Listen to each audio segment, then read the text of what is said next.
The Thunder are NBA champions. We're going to talk about that and a whole lot more here on Unfair Sports, where we take a pensive approach to the sports conversation. I am your host, Jay. Thanks for pulling up here on the YouTube channel and listening wherever podcasts are downloaded and listened to while you're here. Please wipe your feet, like, subscribe, rate, review, give us 5 stars. Don't think we deserve it? Go ahead and give us 5 anyway and gift it. So, on today's episode of Unfair Sports, we got a lot of cool things to talk about. Mainly the big thing is that I'm back. We're going to be doing this podcast again, and we're also going to talk about the Thunder winning the championship. The Houston Rockets made a big move of getting Kevin Durant. Does that mean anything for them going forward? And we'll wrap things up, talk a little bit about the Shedeur Sanders conundrum and some of my thoughts behind it. So we appreciate y'all pulling up. And also, we'll talk a little bit about the Thunder going forward. So hit us up on the Unfair Fan Line, 430-901-1906, and let us know what you think of the show. Give us your strongest opinions, and we would love to be able to give you some feedback. You might end up on the show one day. So hit us up, 430-901-1906. Oh, man. Gotta say, feels good to try to bring this back again. I've been trying to figure out the schedule and the way of doing this for a while. This one's coming out a little bit later than it normally would. We'll probably start going back to a Tuesday and Friday schedule that we used to do. Really miss those days of being able to drop this podcast for you all. So that is the plan. And so I'm putting this together a little bit earlier. I want you guys to have something here in the evening to be able to check out.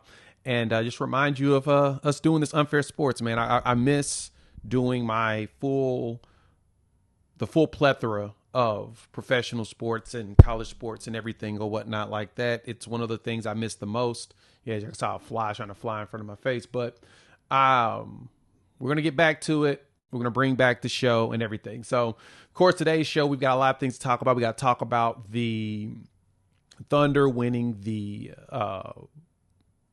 NBA Finals. We're going to talk about the Thunder Dynasty, what that looks like going forward. Houston Rockets making that Kevin Durant trade on Finals Day, which is kind of wild to me. I don't think the NFL would have even allowed that. And then we'll wrap things up. And I talked about the Shedeur Sanders situation and how he may have cost himself QB1, but we'll see. But first, Thunder.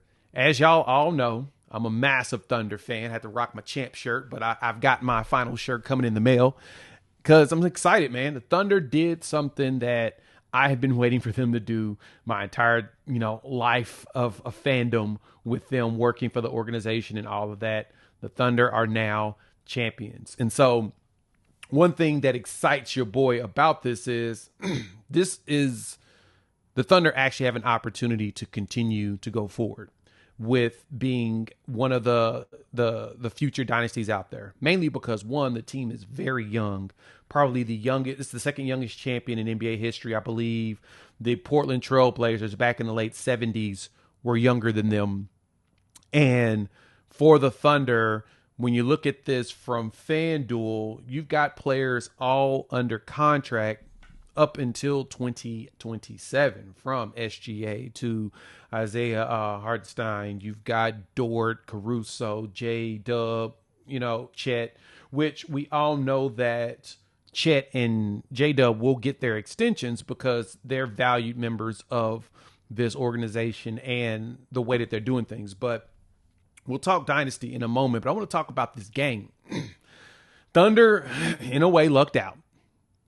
They were playing very sloppy ball. They weren't really playing the Thunder basketball that we're used to start, and then Tyrese Halliburton gets hurt. So shout out to the Indiana Pacers. They balled out.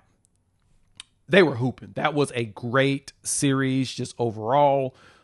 And they exceeded expectations 2 years in a row. Coming in at 50 and 32, they were the 4th seed. They weren't supposed to go this far. Then Jason Tatum gets hurt, which leads to them having the opportunity they ran through and be able to make it to the finals because everybody expected Boston to go. But them being able to do what they did against New York and everything, kudos, and we commend the Pacers 100% on their play. And then they gave the Thunder everything. That game one was electric. The game winner by Halliburton. I know that a lot of the NBA players are considered him the most overrated, but it's kind of hard to call this guy overrated when he was balling at the right times. And the bad part is that I was talking to somebody about this. Tyrese Halliburton would show up in the fourth quarter when you want players to show up, but everybody's complaint was that he wasn't showing up in the first three quarters, right? But then he would end the fourth quarter with some craziness. And I mean, he had some bad games, so I wouldn't label him a superstar yet, but I do think he's a star in this league, and he's a star in the making. I think in time he will. I mean, he had, of course, the game Sunday did get cut short because of looks like he tore his Achilles, and he's probably done for the next 365 days. Like, he's probably not going to play again until 2027 season, and he might not be the same guy, potentially, because Achilles always changes a guy's play. But at the same time, with his game being, mainly on shooting, not really as much driving, in my personal opinion, but a lot of dishing and moving, he should be able to get close to form, at least 80, 90%, especially because he likes to shoot the ball deep. But I mean, he gave you some big games, especially against the Knicks. And it was just crazy to see that he was able to do that. And then, of course, they knocked off the Cavs, who were the top seed in the East. They didn't just they actually knocked some teams off. I mean, they beat the Cavs in they won, what's this? To start the freaking playoffs, they beat the Cavs at home in Cleveland twice. They beat the Knicks in New York twice to start off. Like, they start off winning, and then they did something similar to OKC. They came in and won the first game against OKC. So you've got to commend what the Pacers did. I mean, that's 5 road games. They went out there and they took it to start each series. They threw haymakers, and they let everybody know, hey, don't play around with us. We're for real. And I thought personally that the Thunder should have closed this out in 5. If they didn't give up that massive lead, the series was done. Basically, it was done in 5. It was done in 6, actually. But, 5. It would have been done in 5. They would have knocked them off, probably lost on the road, game 3, and then close it out. But the Thunder did not. And so because of that, they ended up having to take it through 7. But the Thunder had the opportunity to end this game early. They could have ended this bad boy extremely early, and the Pacers were not going to go away. So commend them. Kudos to them in the way they played. But one thing I give to the Thunder is, and I think fans need to take this into perspective, is the Thunder is a very young team, right? Shai's 26. Chet's 23, 24. Let me look at this. Shai's 26. Hardenstein's 27. So he's still pretty young. Chet's 23. My bad. Chet's 23. Dub is 24. Your big three is 26, 24, and 23. That's huge for a team that, and then lose 26. Like, your entire core existence of this team is 26 and under.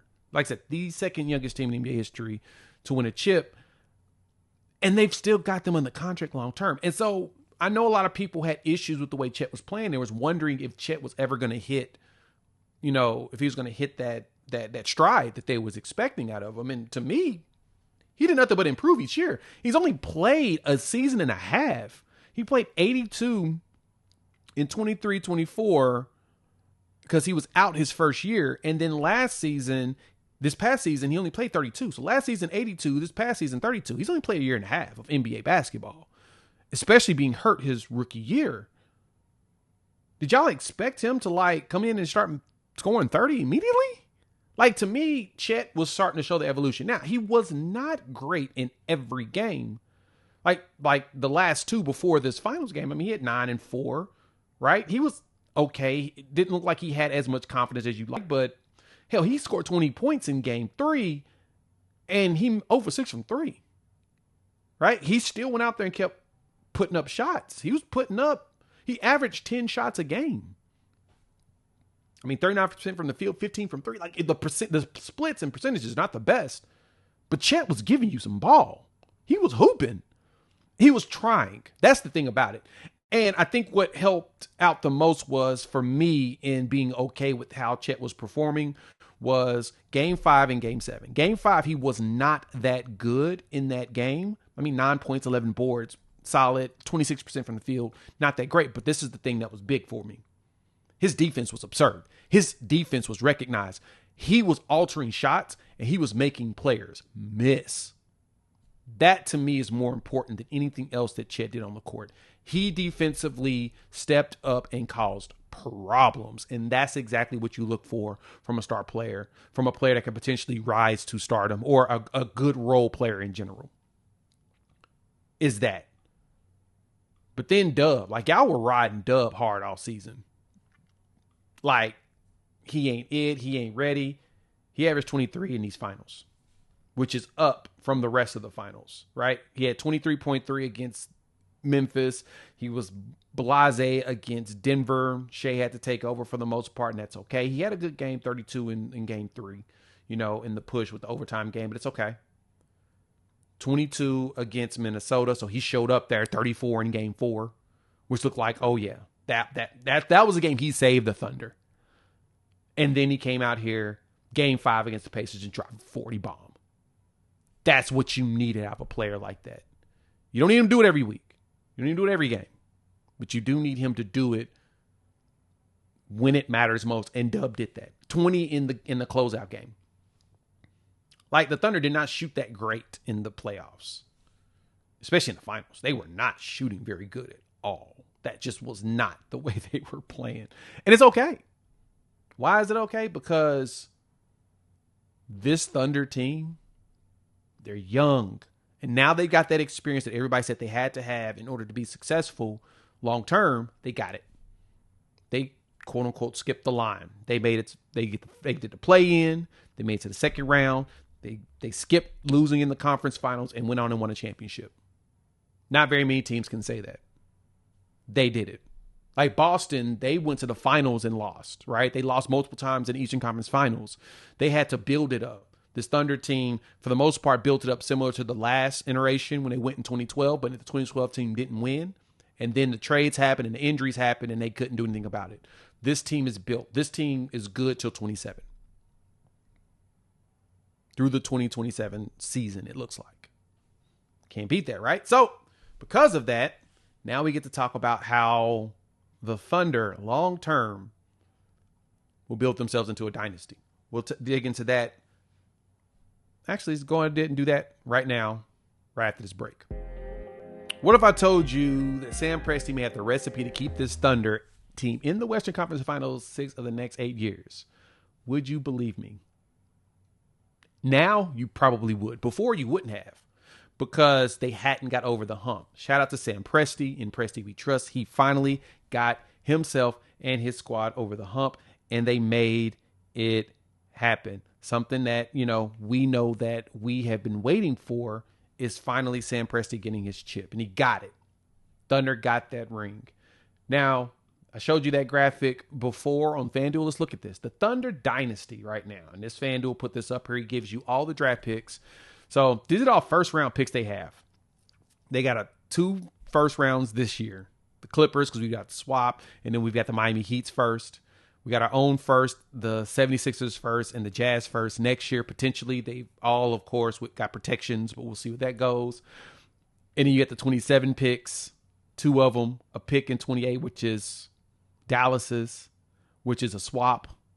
29, we've got our own with the Nuggets, which is also protected. And then we've got ours in 2030. And then, of course, a ton of second rounders.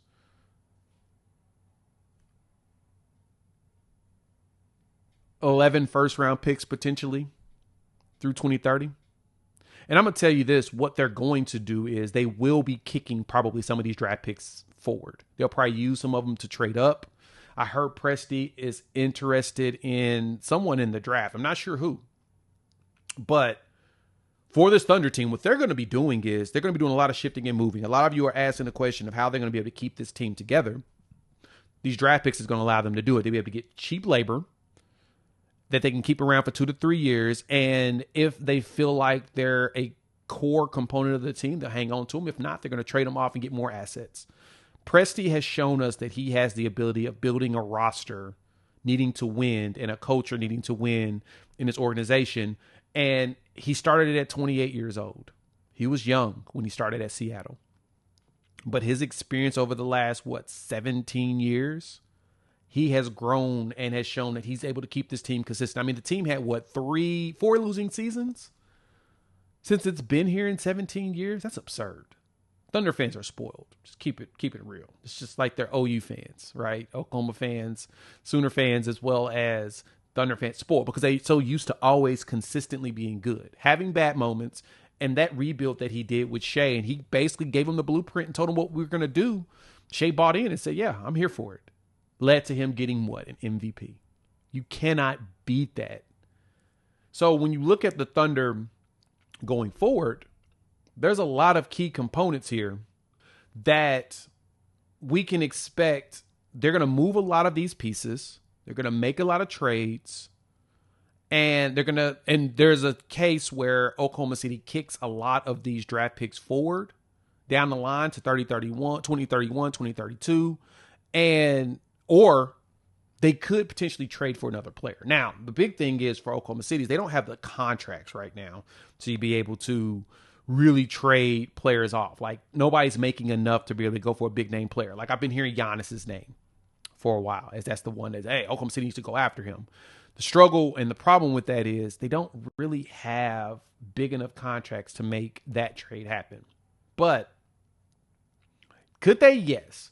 But does it make sense? Not so much. I think this team is good enough.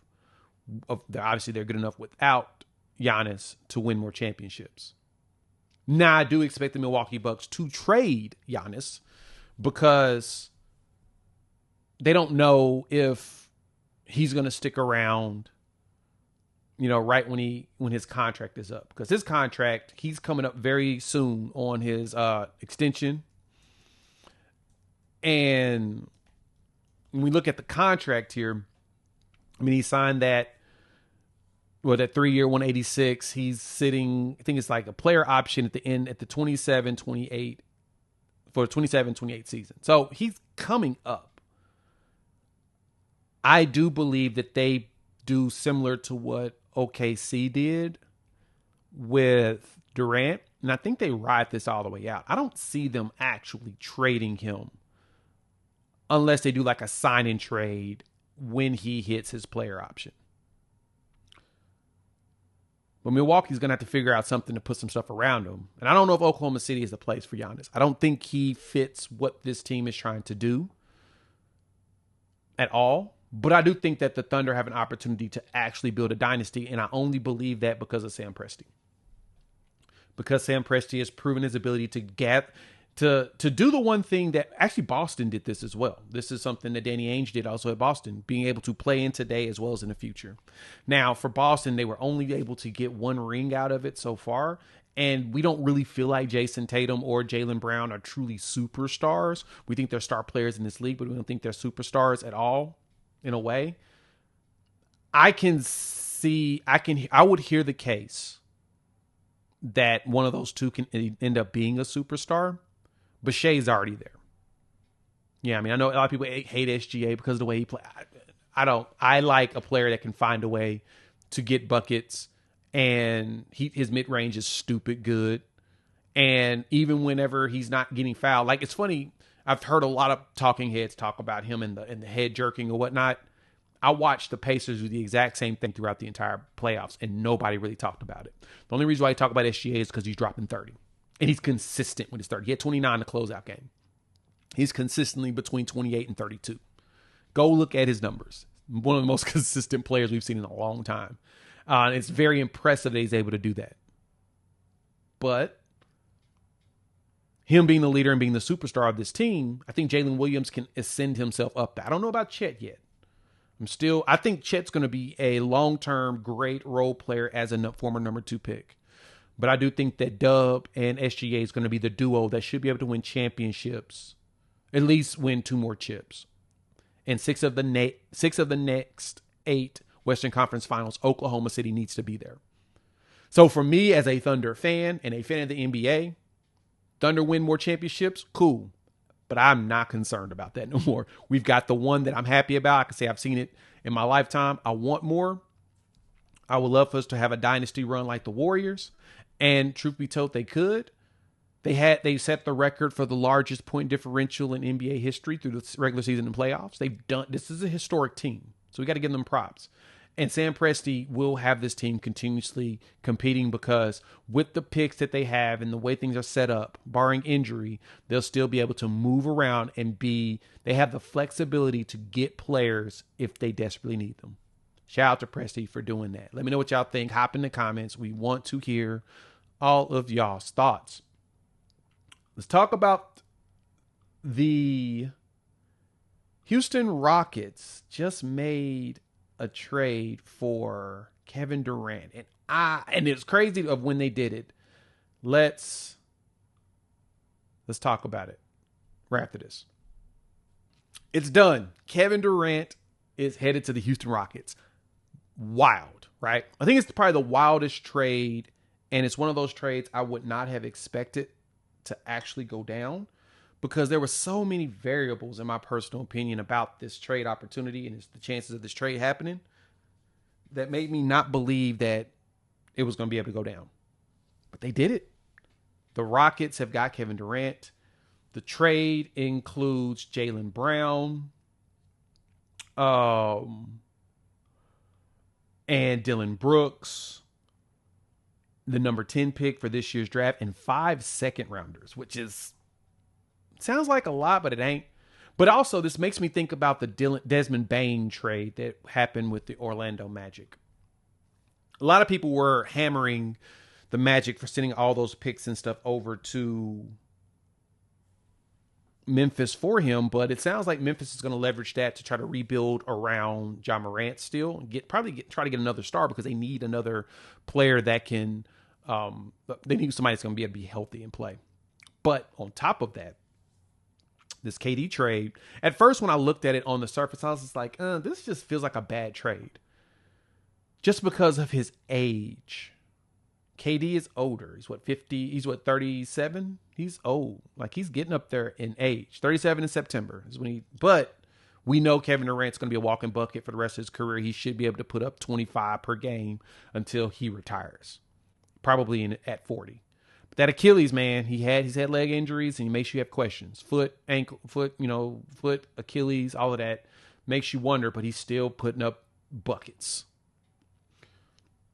Does this make the Rockets better? I don't know. While at the same time, the Rockets is still a very young squad as well. When you look at their roster, they're still young. They brought back Steven Adams, which is a fantastic pickup. There's a lot of Sengun. After Sengun, people got a lot of excitement around him. Same thing with Reed Shepherd. Jabari Smith now is going to probably see more game. Another top pick. Thomas, you'll see some more. And he was balling. I like him. Ken Whitmore should see more time as well. There's a lot about the Rockets to be excited about for them in Houston. I just don't know if Kevin Durant truly makes them better. Like that. Van Vliet is still, leading the charge. But is this enough to get past the Thunder? I don't know. Because the Thunder in the West, they're the power-rated number 1 team right now. There's nobody else to even point past them. In Minnesota, the other team, you got a Ant who's in his 3rd, 4th year. He's starting to ascend as one of the superstars. Let me make this comment about Ant, though, too.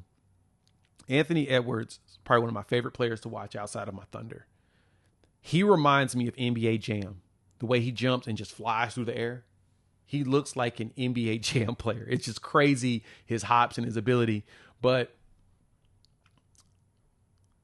the Rockets, to me, on paper look good. But we've seen on paper how teams look great. Now I need to see it, how Ime Udoka puts Kevin Durant into this system. That's what I need to see. I need to see how do they play him. How do they integrate him with Thompson, with Shepherd, with Van Vliet, with Sengun? How do they work together? I don't know. I have those questions. I think the Dylan Brooks move, Phoenix is just in turmoil. They're going to have to make a whole bunch of trades. They got to get rid of people. And their biggest issue is now they took on Jalen Green, which is crazy to me that his stock is so low. People do not like Jalen Green. It sounds like no one really is into him at all. Never. I don't know. I don't get it. But he's also kind of disappeared.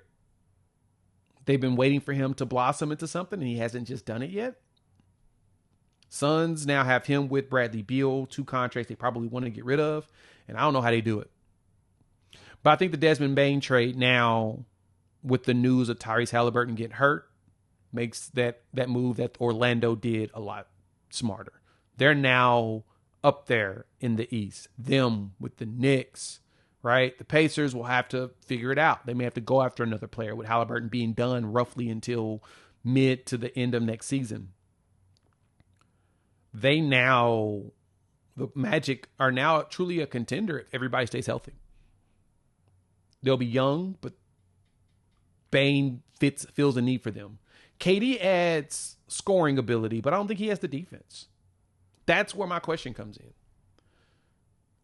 I get why everybody loves the trade for Houston because he's Kevin Durant, and we know he's going to be a walking bucket until he gets 40, but I just don't know if I can believe in him on this team yet at his age. I only look at it from age, not skill set, age. And age has shown with a lot of these players. I mean, let me see. Let me ask this question. How many games has Kevin Durant played? How many seasons has he had where he's played just about every game? Since he's been in Phoenix, he came in Phoenix. Let me see. After his injury, he played 35 games for the Nets, 55 the next season. So should I see it go up? He did play 47 the year after in the trade from Brooklyn to Phoenix. Played 75, 23-24, and then last season 62. Will him playing around 60 games be enough for the Suns? For the Rockets. Kevin Durant playing 60 games, will that be enough? Do they have enough firepower outside of him for that to be okay? It's a possibility. But I don't know if I am as sold on this trade as everybody else is yet. I'm gonna have to see it in action. Like I said, on paper, it looks good. On paper, it looks great.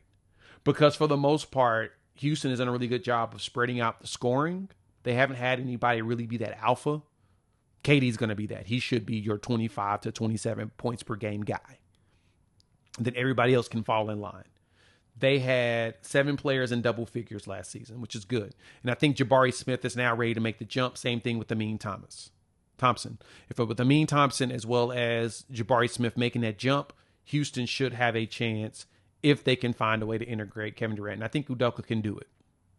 But again, I got to see it. We'll see what it looks like. All right, let's talk about this Shedeur Sanders speeding incident and why he might have cost himself the starting job in Cleveland. But I wanted to start off with this. I was listening to Bomani Jones on Friday, and he has similar sentiments as me. He's one of my favorite talking heads because he gives you stuff to think about.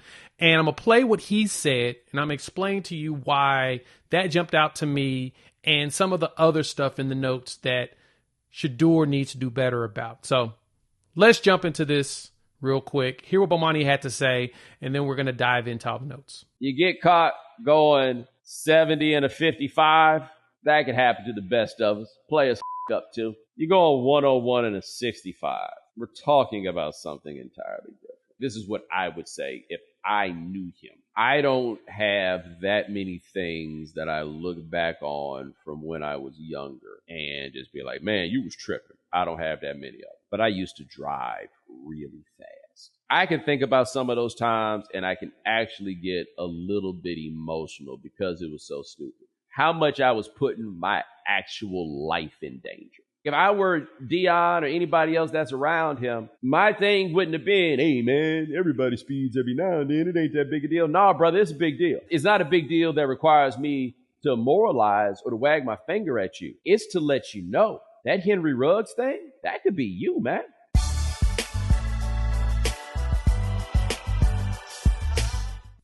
To me, that's what jumps out. This is more of a human situation. And I know that Shedeur, as I showed at the beginning of the video, he's here. He needs to prove himself wrong, not everybody else. And the unfortunate thing is that he's not proven himself in a very good position. And this is why it's not in a good position. Yes, as Bo said, some of you will say, well, I've sped before and everything. That's cool and all. Yes, you also aren't the face of a franchise or potential face or the potential QB1, which makes you, in theory, the CEO of the organization. You're the dude everybody's going to look at for all types of accountability. Now, we know Shedeur is infamous for showing up early, being prepared for stuff. So I don't sense this was a situation where he just, was speeding because he was trying to hurry up and get to work.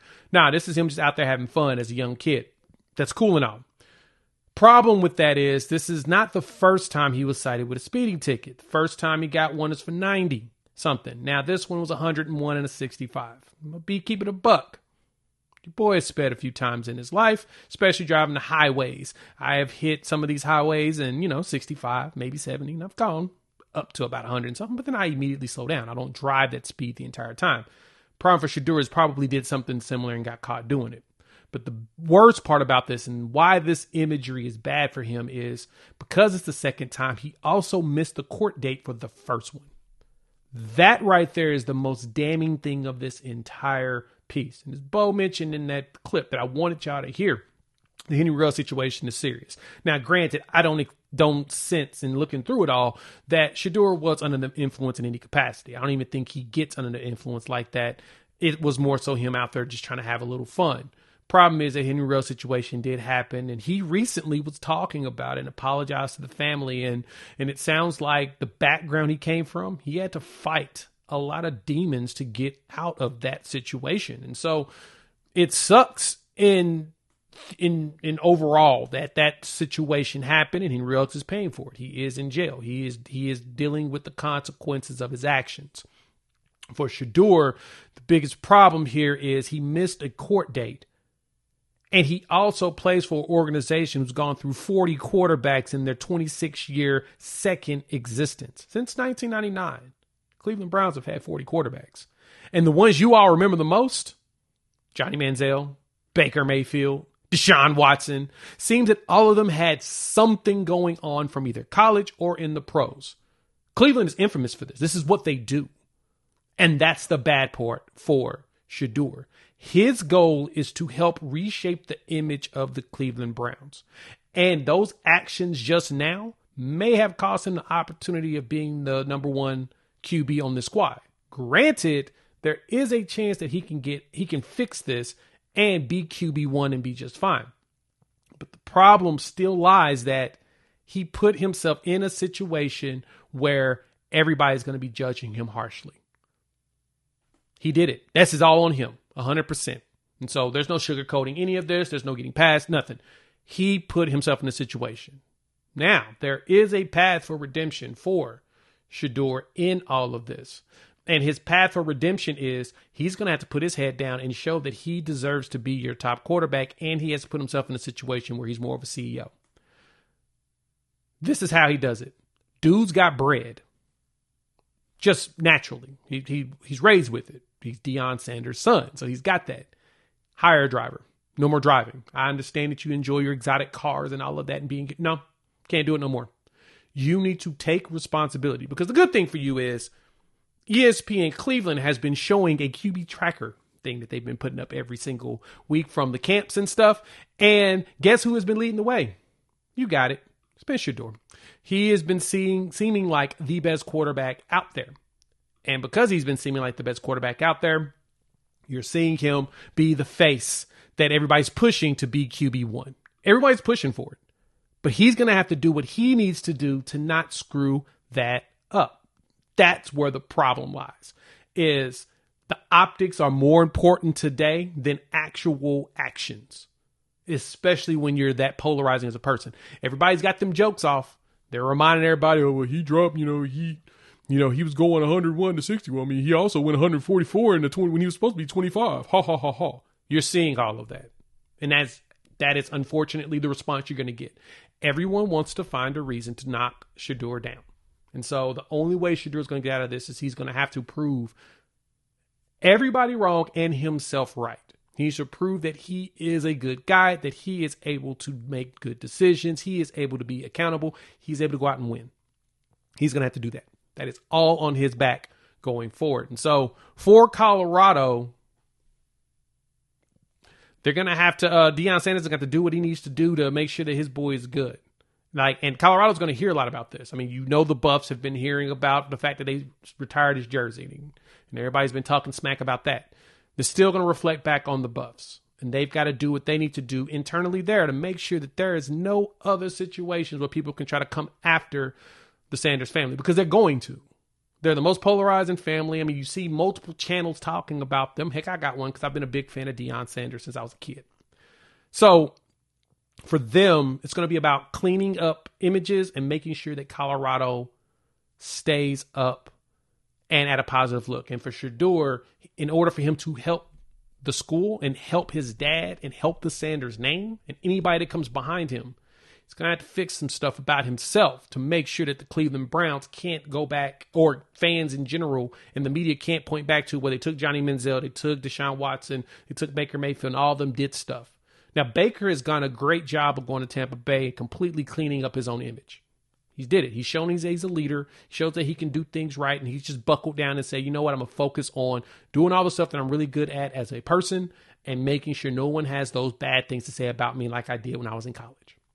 That's what you're going to have to do. Shedeur's going to do something similar. Deshaun Watson's lost cause. Nothing to clean up. Once his contract's done, that dude's gone from the league. Ain't nobody going to touch him again. And you saw Manziel didn't last very long. But Cleveland has been the place that all of these dudes end up at. They're willing to take the polarizing name and the polarizing skill set to continue to, I guess, shine the brand up. But what's going to happen for Shedeur is going to clean it up. If he cleans it up, I promise you, he's got the skill set to do it.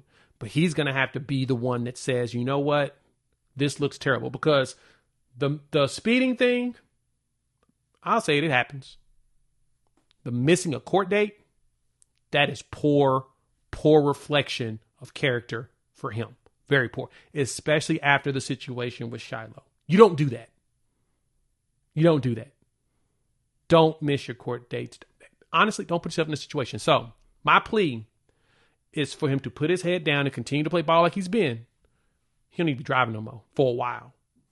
Unless you're driving around the corner. Stay off the highway. Stay out of the opportunities to speed. Go buy yourself a cheaper car to where you don't even feel like you want to speed. But you got to take responsibility. And the most important responsibility for you, dude, is keep your name out of police reports. That's how you do it. Let me know what y'all think. Hop in the comments. I want to hear y'all's thoughts. All right. Thank y'all for pulling up. Man, it's been a bit since I've actually took time to put this together. Hopefully y'all enjoyed not only the talking as well as the video content. Check it out on YouTube if you're listening. If you're watching, you can also listen to it in podcast version. Just search Unfair Sports with Jay. I've been wanting to do this again for a while, but we will. I'll be back. My goal is twice a week, and I'm going to try to stay as consistent to it as possible. So for Mike, Bob, and Wendy, thank you so much for doing what you do best in the background. And yeah, we'll have something out at the end of this week. We'll chop it up with each and every one of you very soon. Peace.